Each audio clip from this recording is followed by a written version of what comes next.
same class? No. I'm behind Sarah a little bit. I was gonna trade it into another one. Is Sarah helping you?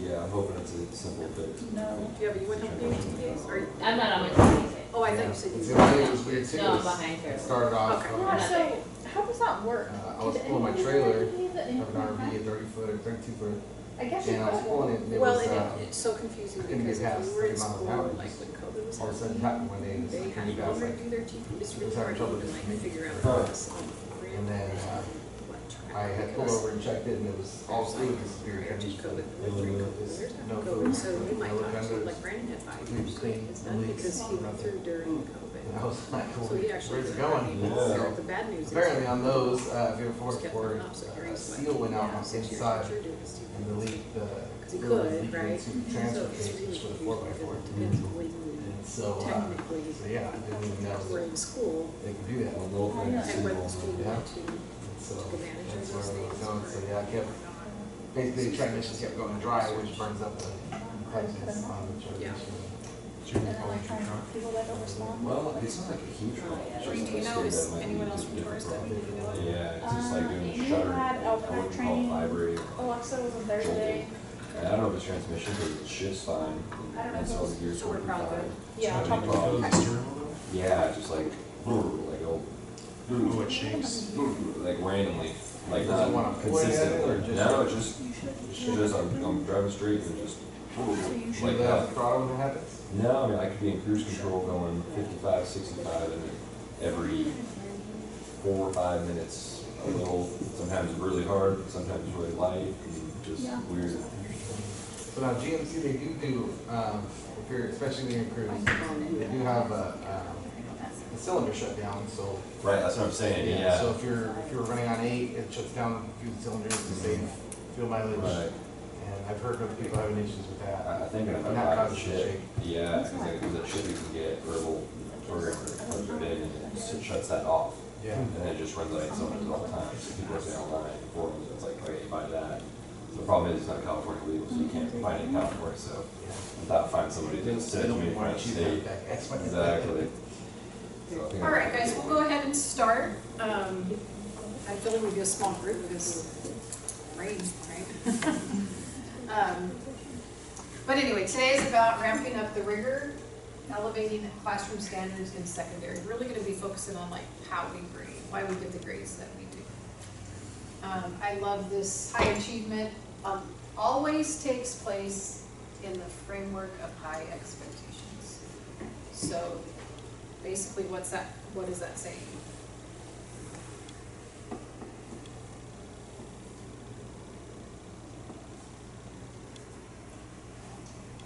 the more you expect from your students, the more They rise to they'll it, achieve.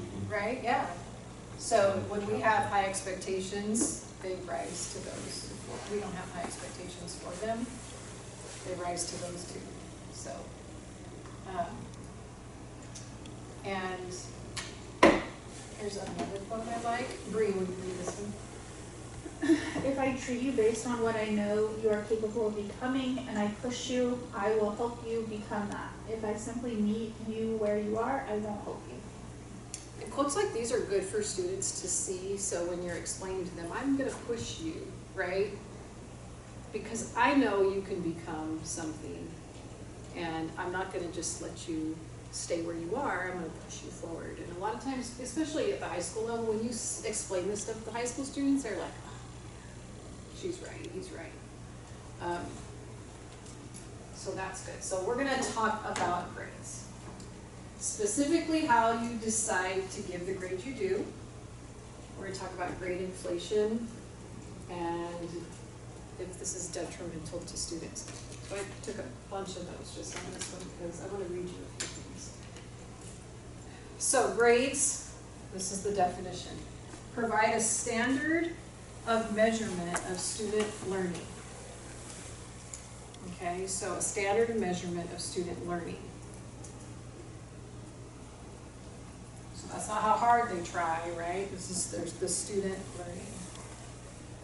And it says, teachers communicate and students have a mastery of key skills and knowledge and this is important to outside stakeholders like colleges. So you're saying to colleges that my students know how to do X, Y, Z when they get a grade. Okay. So grade inflation. Grade inflation means giving students the same grades for work that is less rigorous. So ACT, you guys know what the ACT is? It's like the SAT, but sometimes in California they take the ACT too, depending on the colleges. But back east, most schools take the ACT. The ACT tends to be, a lot of students will take both. The ACT is more on, the question's more like hands-on experience. So if you're not a good SAT test taker, you might really excel as an ACT test taker. So a lot of students will take both because they'll score higher in one or the other, just depending on what kind of test taker they are. But ACT has more like visuals apparently that they can look at and answer questions. So anyway, an ACT study shows that the number of A students taking the ACT has now surpassed the number of B students. However, at the same time, the achievement fell. So the achievement went down. Today's A students score lower than A students did a decade ago.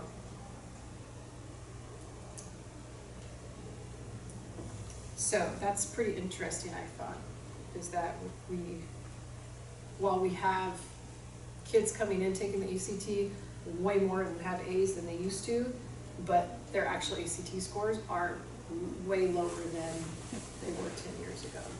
So are we inflating grades? There's some belief that that's what that means. So a high school diploma, this is again in this article, used to mean that students had mastered special skills and were ready for workforce or college. But statistics from the workforce and colleges are now saying otherwise. So colleges and the workforce are saying these kids are getting these high school diplomas or they're getting these GPAs and they're coming to us and they're not prepared. On top of that, students leaving high school report that they feel less prepared for jobs and colleges.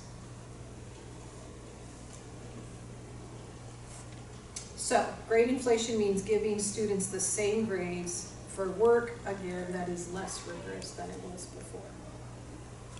And so we have to really look at how we're grading things.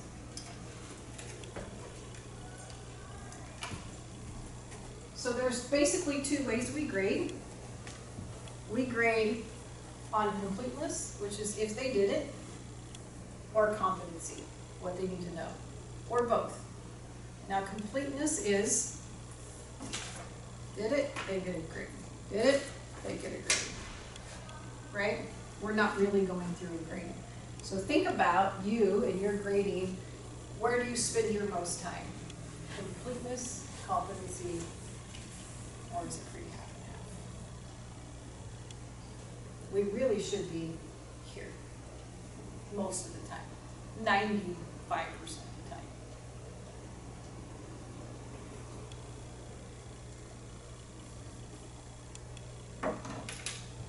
So some things to keep in mind. So we're going to talk about completeness. So this is the did they do it.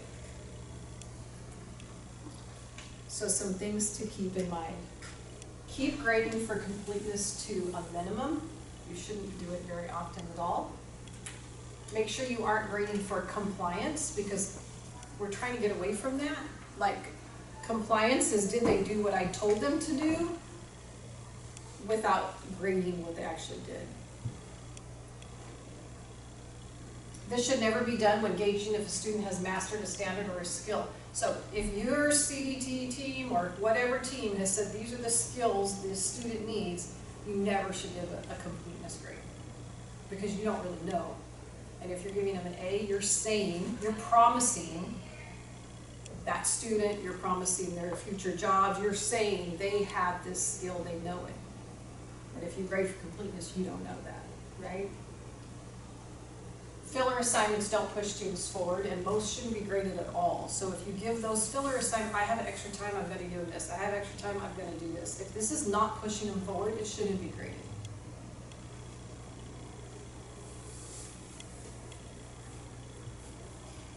When is it okay? There are a few times it's okay. And now you guys, your CD teams work completely different. We've been in a lot of PLCs, they work completely different. But we have our core standards, what they need to know, and then we have standards that we call what they need to be familiar with. So do you hear that language in your CDTs sometimes? So you have these 5 or 6 standards, they need to know this, this, this, this. We need to touch on these things. You might hear that. Like, we need to make sure that they see these things. So if it's like, we just need them to be familiar with it, you'd shock, right? So if you were having them build something, they need to know how to build it, and you're going to introduce, like, these are the tools they can use. You can use 5 different tools to do this, but that's not what we're testing on. What we're testing on is if they can build it, right? If I do some kind of assignment on the tools they need, I might grade for completeness because that's not a skill they need to know. I help them, but it's not really a skill that they have to know. Does that make sense? Yeah, that's kind of what I have something similar. So there's a lot of like where they do reading, and it's like, you know, if it was a reading assignment, I'm just grading for did they complete it, and then once they get to the shop and they're demonstrating, now I'm grading for can you do it. Note taking. So if you're lecturing and you want students to take notes. So by the way, avid studies show that if you have a student taking notes while you're talking, they remember 65% more than if they didn't take notes.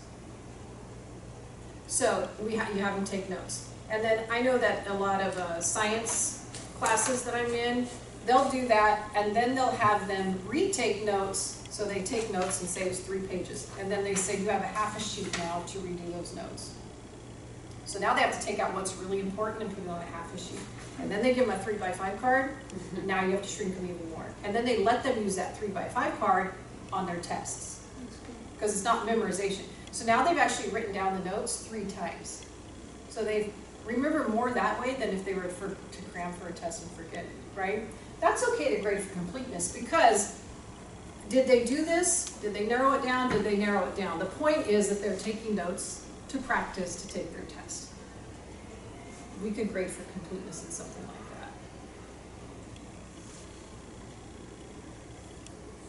like that. So when we talk about competency, so keep in mind, this is where most of your grading should be. Make sure you think ahead about what an A should look like. And if you have student exemplars or samples, it's good to show kids too, like what does an A look like? Conducting peer reviews and personal evaluations help save you time and give students solid feedback. It is hard to grade everything for competency or what you need to, it takes time. But the more that you can have some strong peer reviews, personal evaluations, that can really help you save time. And these are your need to know standards and skills. So these are the things that you or your PLC team or CDT team or whatever has said, these are the most important skills that they know. Because again, you're promising whoever that these students know these skills when you throw that A at them. Not just did they complete it, and I don't really know if they know it or not.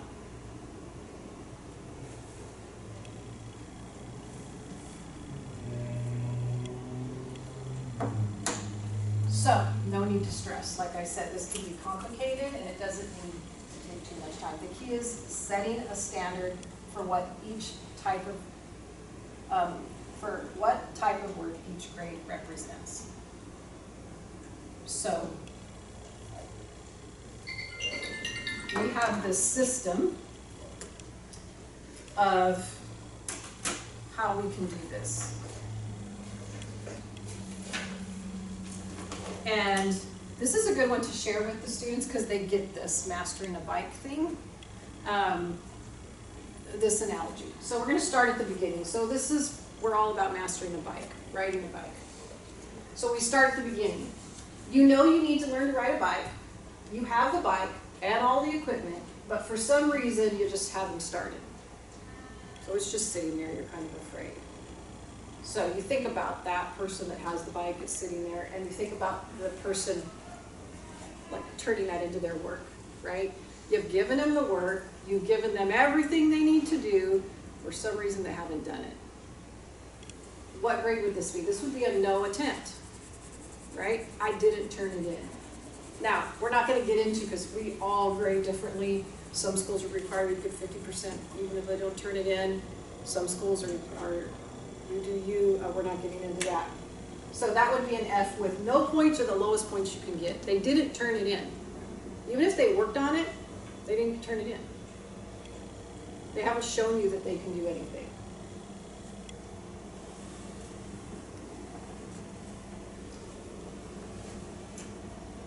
So then we have your attempted it, kind of, okay? So I don't have to read all these, we're gonna kind of take turns. Can you read just the description part of that one? Oh, sorry. You aren't riding on the road yet, not the sidewalk either, but you're getting on and off the bike. You know how to put your helmet on and off, and you've watched others, so you know where to start, and just know you'll be riding it soon. Okay, so think about how that equates to work being turned into you and what that work looks like. Right? So that's a really, really low quality work they're turning in. They're like, oh, I think you might be attempting to starting to attempt to do this work. You kind of know what to do, but you might not be doing it. So this would be a minimal attempt. They're giving minimal work, and this is with an F with points or highest points. If you have to give points, if you can give 0 when they don't attempt it, this would be what they call it F with points, F with no points. If you have to give 50%, whether they attempt it or not, this would be like maybe 59%.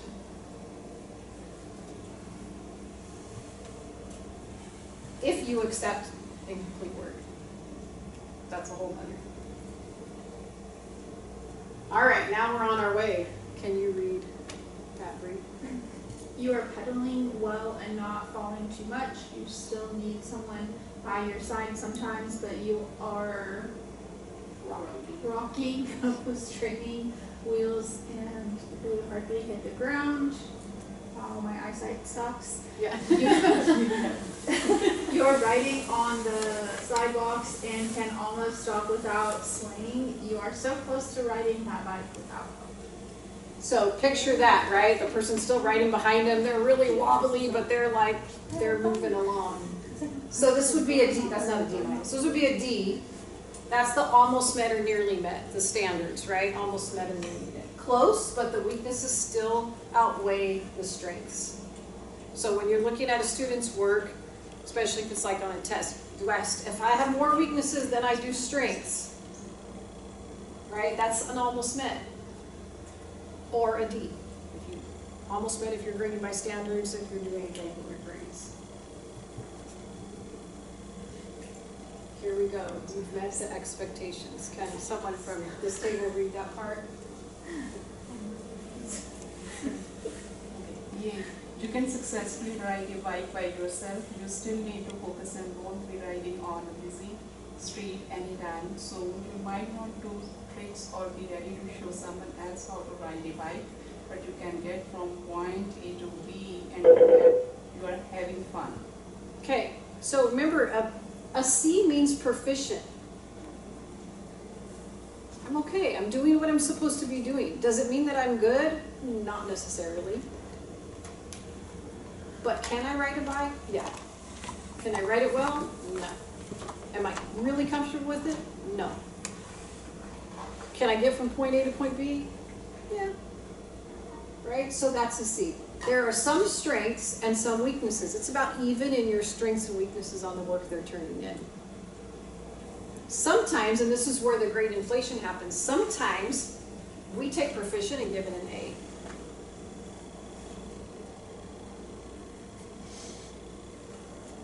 So we have to really think about that, especially on those standards where we're saying they're mastered this. That's what, when they get an A, they've mastered it. When you look at all those rubrics, an A is I've mastered it. A C is proficient. A C is not bad. I'm doing what I'm supposed to be doing. I'm not great at it, but at least I'm there. At least this guy's on a bike without training wheels. And then we have a B. Go back around. Well, not only can you ride a bike, you're comfortable in most places you ride, and you are starting to do some fancy tricks. You use several bike terms and understand how your bike works. Okay, so now we're riding it well. We can do some tricks. We can name parts on our bike.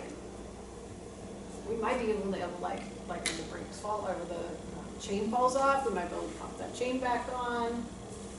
So this is a B, or highly proficient. There's many strengths are there, and the student's pretty consistent. Still a couple weaknesses, but it's pretty good. And then we have an A. Can you read it? You are a master of bike riding. You know all the moves and tricks. You can ride off-road. You know bike parts and use bike lingo. You can even teach others how to ride. Right, so now we have what is considered A work. I know it, I know the lingo around it, I know the right words to use, I know how to fix my bike, I can do tricks, I can teach someone else how to ride a bike. So A exceeds, the standard is mastered. They say the mastered, right? They don't say the standard's met, they say the standard is mastered. This is how you master a standard. You show control and mastery in your work.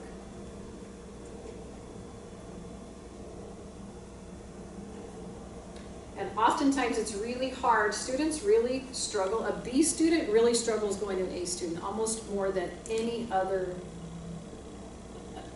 grade bump is a B to an A. And it's usually because it doesn't take a whole lot, but it's usually that lingo they're using, the words that they're using. It's amping up that kind of mastery. And so what really helps students from B to A is if you can take A work, student work, and let them share it with a B student, then they could look and they know right away, like, oh, this student's using all the vocabulary we talked about in this unit or this module, right? Even in shop, right? The student's using all the right terms. They might be able to build the project, but are they using all the right vocabulary behind it? So that's what makes an A when we're doing it. I've noticed too with like using this standard, some of the B students, they've got it down, but they kind of, you know, like I gave them what they were supposed to do, they met it, and they said, all right, I'm good, you know, like I did it. Mm-hmm. Okay, and then they're kind of just leaving it at that. So they're not exactly A because they, you know, I gave them the requirements, they met their requirements, you know what I mean, but they didn't like go above and beyond. They're not going to explain it to anybody else. They're just, okay, I did it, I'm done. Mm-hmm. You know, and so, and then to become that A student, I usually put a lower student with that B student, somebody who's already done it, Mm-hmm. but they don't exactly know how to explain it and everything. So I'll put them with that student, and now they're explaining it and teaching somebody else, or they're now stepping that level above because they're helping somebody else do it. Which they didn't even know they could help somebody else, but they, you know, as they're doing it, they figure it out. Yeah, you know what's the coolest thing to do is if you have your A kids, first meet with your B kids. So say you're going to do like a peer review thing, right? And if you get those A kids to meet with those B kids, and their job is to find out what's different. What makes this B student turn into an A? And then they take notes, right? And you're helping the other students. Then what happens is you have a bigger group of students who, those B students now know what they have to do to A students. And then you partner those A and B students up with the other students, and they have a peer review. So those A and B students have their papers, or whatever it is, and then they're going to the other students to help them. And then you become the facilitator, and those students are being worked with, and they learn so much about their own work. So the A students and the B students are now teaching, which is what's happening here. They're now teaching the other students, and that allows you to facilitate, and then you can go help maybe the ones that they're really struggling with. And they're so proud of themselves when they've see that they could, like you said, they didn't even know they could teach someone else. But once they have the comfort of their own work right there with them and they know it's really good, they're looking at what's different. Oh, you need to do this. So this is where like peer evaluations really help in that process, is letting those A and B students teach the other students through the process. So what do you guys think about this?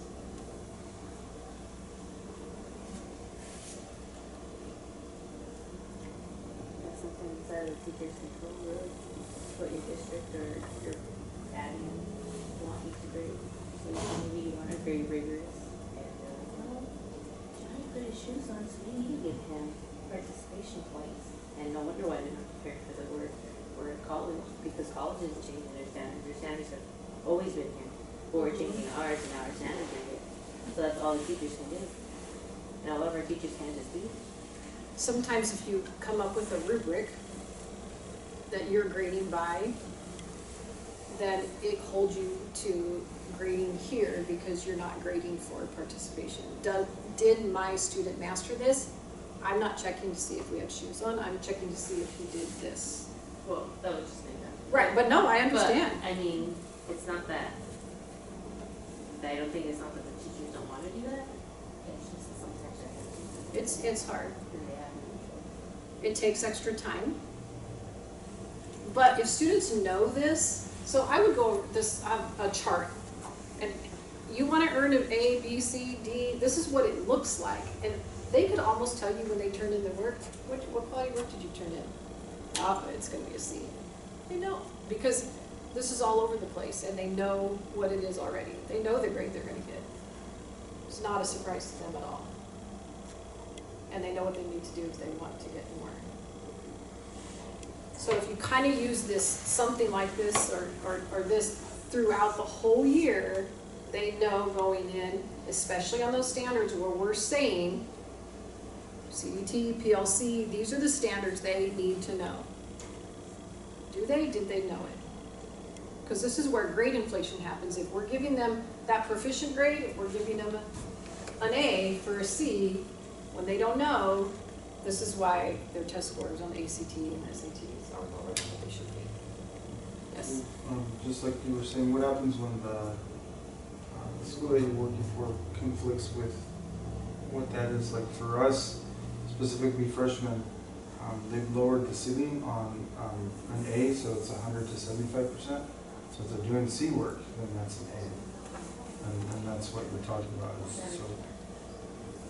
So they're basically, to get an F in the class, you literally have to not do it. So an A is 75% and up?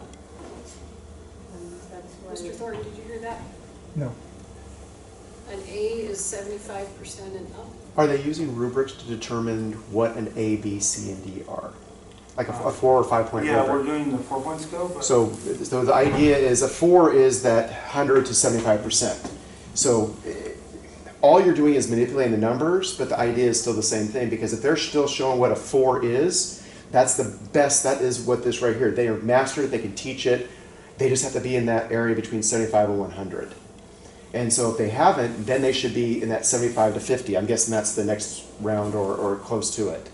And so what they've done is, instead of going a 90%, 80%, 70%, 60%, they've changed it to a 75%, a 50%, a 25%, but it's all based on that rubric of where you're at. So as long as you're following the rubric, the numbers really don't matter, because are they proficient? Or are they a master of it? If they're a master of it, it's a 4. Okay? If they're proficient, well, it's a 3. So how would you grade an F without, or F with points would be? Be down Like a well, 0.5 or- and there's the tricky part is some rubrics, if you attempt anything, they give you a 1. So there is, the 0 is you absolutely did nothing. If you attempted, you wrote your name on it, some of the rubrics will give you a 1 on it. Does that sort of answer your question? Yeah. And that's a little bit of the confusion. Like half points to adjust to this kind of stuff. Just because I know some teachers, if they wrote something on the paper, it's a 1. And that's what we're being told. But I kind of don't agree. So I give 0.5 or things like that. So it's an attempt would be a 0.5. One kind of pushes you up on the scale, and it's not an F. It's like a D closer to a C. Yeah, and that's the thing too is so when you're going with a 4-point rubric, a 4 is typically an A, 3 is a B, a C is a 2, and see that's where the difference between what we're talking about. We're saying a 3 is a C, versus what you're talking about in a lot of rubrics, a 2 is a C, and a 1 is a D. So there's a little bit of here's the conflict that we're talking about. Yeah. So could you say what you were asking is why are these students not prepared for work in college? Is it because we're doing what we're doing? We've lowered the ceiling, so that's why, like, colleges are not grading this way, and that's not how college works or life. So is that why they're not prepared? Could be. So are we And doing how do a you work disservice? within that 4-point rubric, right? Then they should get a 3 if they're. Yeah, 4 would be absolutely, I went above and beyond what you're asking me to do. And it's not just answering the question. You have to do more than what you're doing. And this is really discussions that we need to have in our PLCs, right? What are we saying?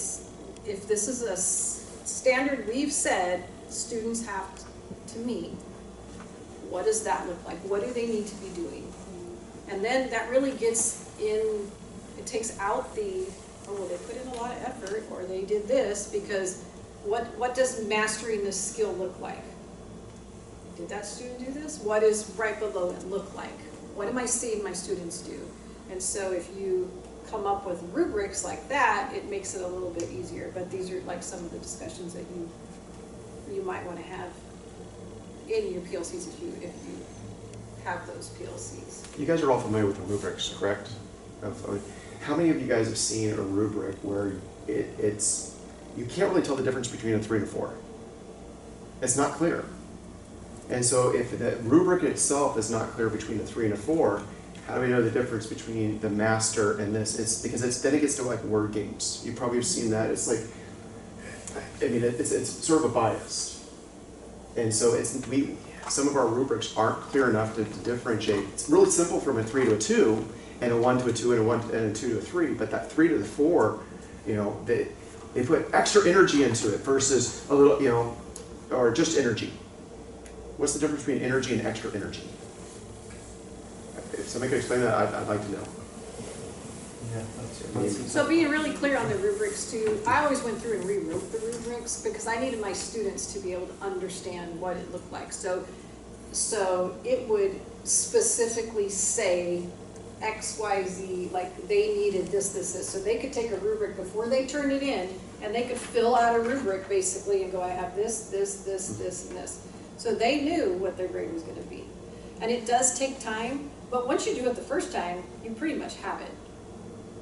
And there's just some minor tweaking, so that the students actually see, what does this look like in a rubric?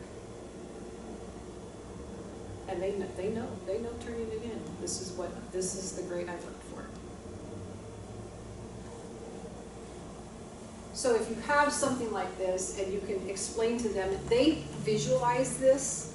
I've done it like with skateboard riding, right? Like whatever it is, they can visualize that to understand how that equates to grades.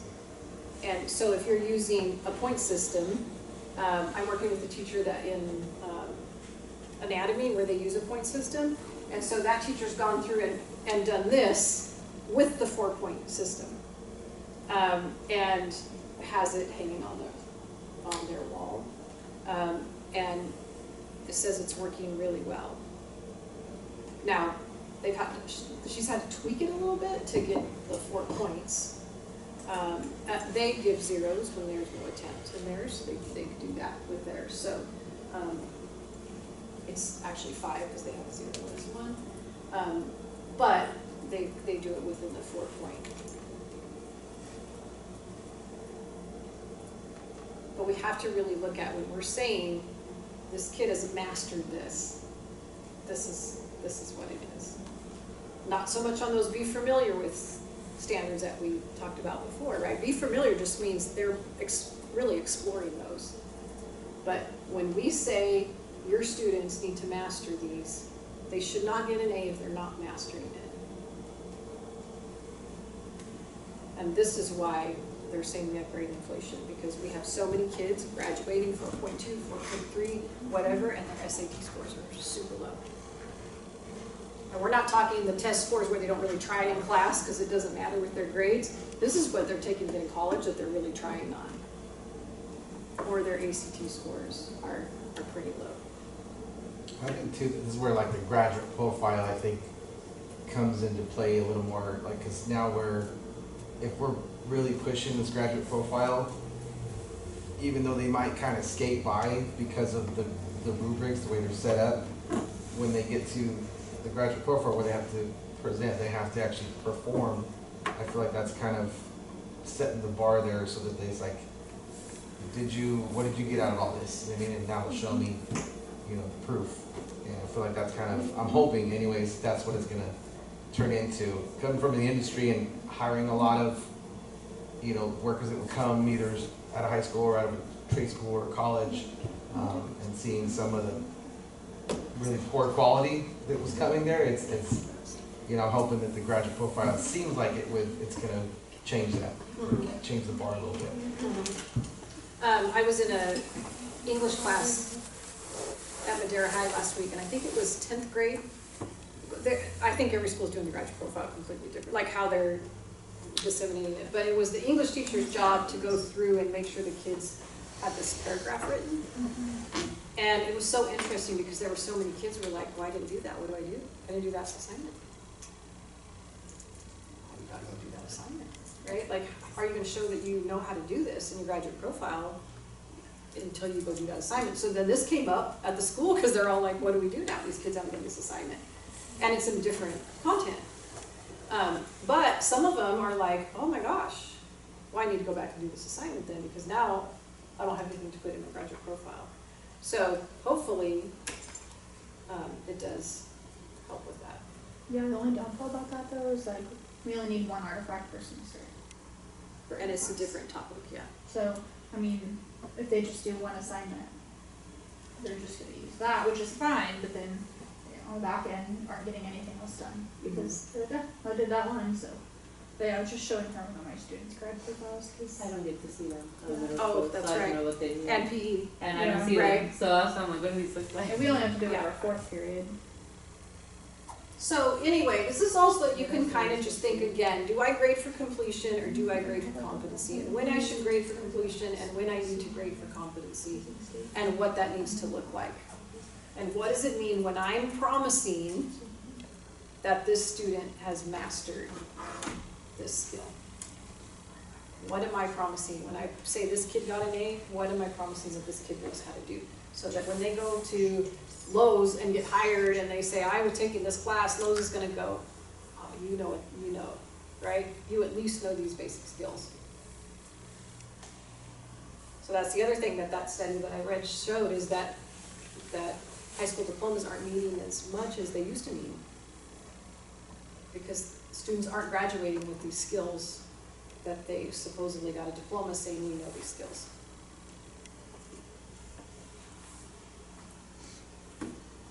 And if students are even saying, I'm not prepared, I was not prepared for college. I was not prepared. I got an A in this class and I was not prepared for this. So really, really question that. And I do have this in a chart format if you just reach out to me in class if you want something like this, or if you want to help tweak it to a 4-point thing, I can help you with that too. Okay. All right. So we're gonna kind of switch gears. Yeah. Make sure I get that.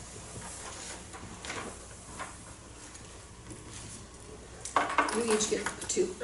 There are 2 different ones. So they get 2, the first 2. Let's see, which one, this one? This will be unlimited. Yeah, you got it. Can you read that one?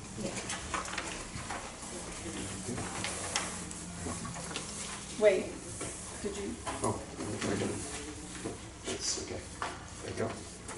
Okay. Two different ones, right? There's Unlimited two and different. what's your emergency? Yeah. So the first page should have, on number 1, it should say 91112 emergency, and the second page on number 1 should say unmotivated, no more. Yeah? I've got the same one. You got the same one? No, this is right. Oh, okay. Yeah, it looks exactly the same. Okay. You should be able to make it a little different. That. Yeah. Okay, so we only have 2 classes left after this, 2 workshops, right? And we're gonna do a bit of reflection and refocus on each workshop we went through. If you are taking this for the units, this is going to be the discussion part. You'll have to still respond, but you're gonna upload this, and then you don't have to do the 250 word, and then you'll have to respond to 2 other students, okay? If the unit one. No, yes. So you're gonna go through, and it says here, review each topic, then reflect on what has gone well in each area, and then pick one strategy you'd like to refocus on for the rest of the semester and discuss your plan. Okay, so what you're writing is what area you think, I gotta get back to that for the rest of the semester. And go through each one. So again, if you're taking it for the units, you should have gone through all of them. So these should, and there's a little description. You can also go back into the classroom management class if you're like, I don't remember that at all, and look at the work there. If you're not taking it for the units, right, you could just look at the ones that are on there. I don't know how much you've looked at it and see what you can do there. But again, those of you who do, you're gonna write this stuff down. You'll be taking a picture and uploading it to the discussion board. So all you'll have to do is respond to students, okay?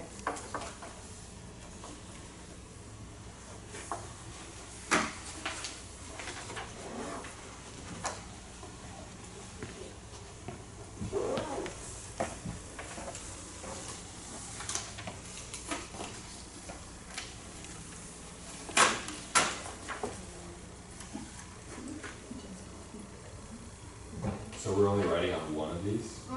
All All of them? Because it's a reflection of of each them. of the You're picking one strategy And then for later each you pick one. Sure. So 911, what's your emergency? Yes. There you go. Does anyone need that? We're picking one for each page? Nope, all of them, right? No, Every single eight.